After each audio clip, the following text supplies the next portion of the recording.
Olá pessoas, eu sou Leonardo Reis e o tema do meu seminário é sobre a Guerra de Canudos, também conhecido como o maior movimento de resistência à opressão dos grandes proprietários rurais, realizado aqui no Brasil.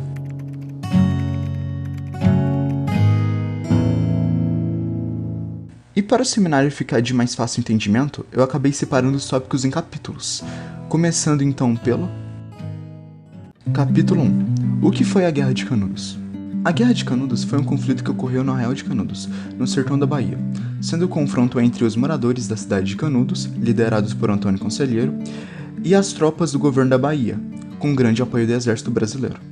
Mas antes de nos aprofundarmos na própria guerra em si, é necessário discutir um tema sobre uma figura emblemática nesse conflito.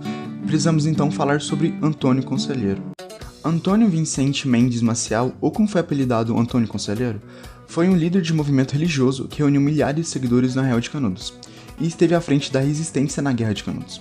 Mas até chegar em tal posição, o mesmo sofreu uma série de desventuras em sua vida, sendo órfão da mãe aos 6 anos de idade, perdendo o pai aos 27, sustentando suas 4 irmãs, e por fim sendo abandonado pela sua mulher.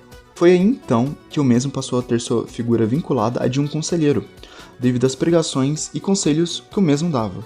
Mas para as autoridades, Antônio Conselheiro era considerado um fora da lei, pois o mesmo vagava pelo sertão levando mensagens religiosas e conselhos sociais para a população mais carente, tendo conseguido com isso vários seguidores, conhecidos como os conselheiristas, os asseclas dele, e com alguns deles inclusive considerando um santo, e sendo por isso o motivo, geralmente quando os artistas retratam sua imagem, fazendo dele parecer um certo messias conhecido por aí. Mesmo antes da Guerra de Canudos acontecer, tiveram outros acontecimentos muito marcantes em sua vida, como a tentativa de colocá-lo no hospício, alegando que ele estava alienado, ou quando o governo autorizou os municípios a efetuarem a cobrança de impostos no interior e ele se colocou contra essa decisão e mandou que a população queimasse os editais. Bom, com o devido líder de Canudos apresentado, podemos aprofundar sobre a própria Guerra de Canudos em si, que em termos técnicos consistiu em 4 expedições militares que mobilizaram cerca de 12 mil soldados de 17 estados brasileiros.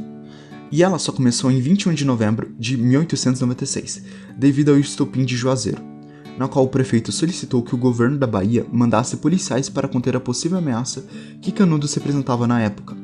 Pois, para o governo, Canudos era repleto de fanáticos religiosos e rebeldes monarquistas perigosos, começando assim a primeira expedição militar, sendo mandados cerca de 125 policiais que são emboscados por mais de 1000 conselheiristas, isto é, pessoas adeptas da liderança de Antônio Conselheiro. No entanto, devido ao poder militar estar baseado em revólveres e rifles, resumindo, armas de fogo, enquanto os conselheiristas usarem ferramentas mais feudais, digamos assim, como ferramentas de fazenda, facões e lanças como armas, os policiais acabaram levando a melhor no conflito. Mas eles batem em retirada, com os sertanejos vencendo assim esse confronto. E de acordo com os relatos dos soldados atacados, os conselheiristas os emboscaram como se fosse uma espécie de marcha religiosa, cantando canções evangélicas e rezando, e subitamente o atacaram no meio da madrugada. Bom, a veracidade desses relatos é um pouco questionável, mas seria realmente muito engraçado se os conselheiristas emboscassem eles dessa maneira.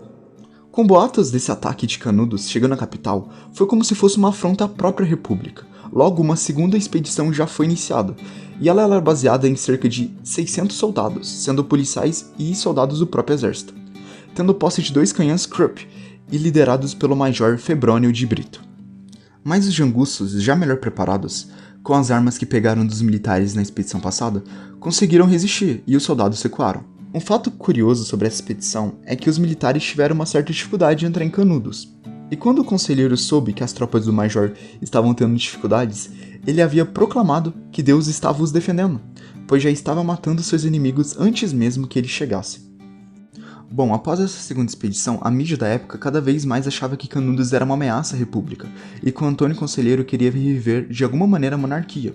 Logo, uma terceira expedição começa, e ela se baseia em 1.300 soldados, comandados pelo coronel Antônio Moreira César, e utilizando 6 canhões contra os janguços. E mesmo estando em clara desvantagem, o povo de Canudos ainda assim se sai superior nesse conflito, com os mesmos emboscando os soldados e com inclusive o tal coronel Moreira César não saindo vivo de tal embate.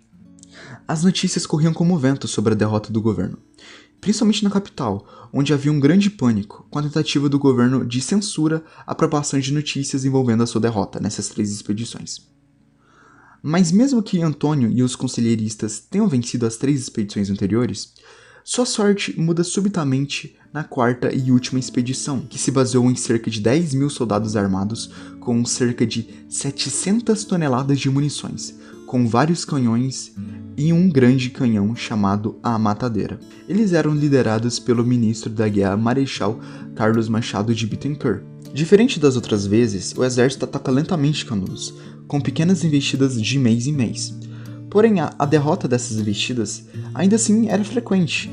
Então, o general, numa decisão que mudaria totalmente a guerra, autoriza o uso do canhão à Matadeira, que começa então a destruir a cidade de Canudos, lentamente, começando pela igreja local. E com tal vantagem obtida pelos disparos de canhão, depois de um tempo de combate, a cidade de Canudos estava praticamente destruída, e o exército republicano acabou matando grande parte da população, com cerca de 25 mil pessoas, sendo elas homens, mulheres, crianças, não importava. E assim, a Guerra de Canudos teve seu trágico fim em 1897. Capítulo 2. Contexto geral da época. Mas para entender melhor o que levou ao conflito, é necessário entender como estava o Brasil na época.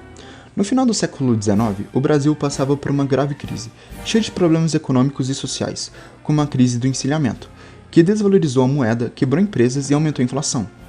Essa tal crise acabou ocorrendo na transição da monarquia à república, e também o Brasil passava por uma desorganizada abolição da escravidão.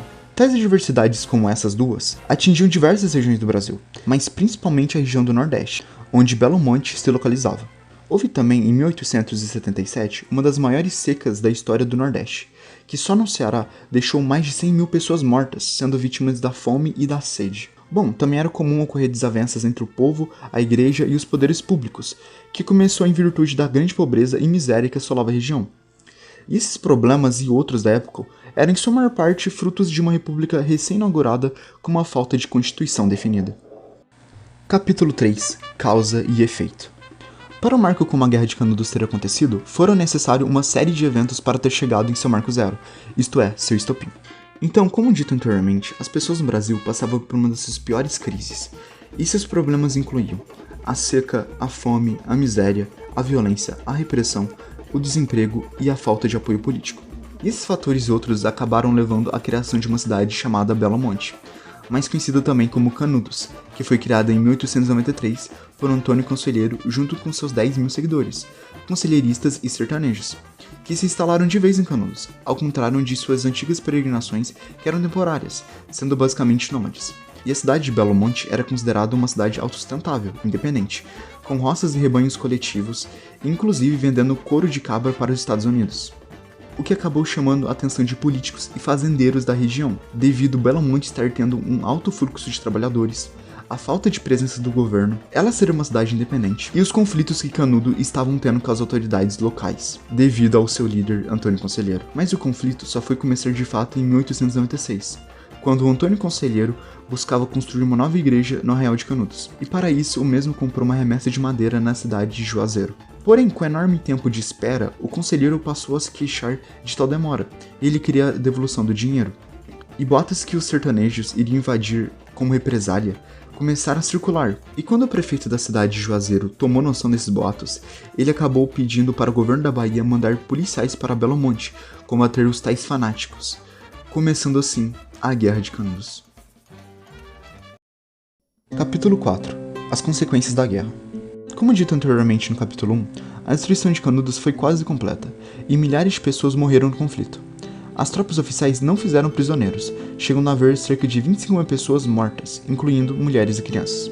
Um fato que não foi citado foi a morte do próprio Antônio Conselheiro, o líder religioso de Canudos, que acabou morrendo no dia 22 de setembro de 1897.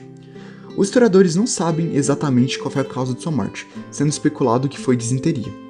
No entanto, seu cadáver foi exumado e teve sua cabeça decepada pelos próprios soldados. Os fiéis conselheiristas sofreram muito com sua morte, e com os constantes ataques do canhão Matadeira e as investidas em massa das tropas do governo, levou a eles levantar a bandeira branca para a negociação de uma rendição de 200 pessoas. O exército então avançou e tomou de vez a cidade, matando assim os defensores restantes. O governo central ainda enfrentaria várias revoltas no campo e na cidade, como a Guerra de Contestado e a Revolta da Vacina.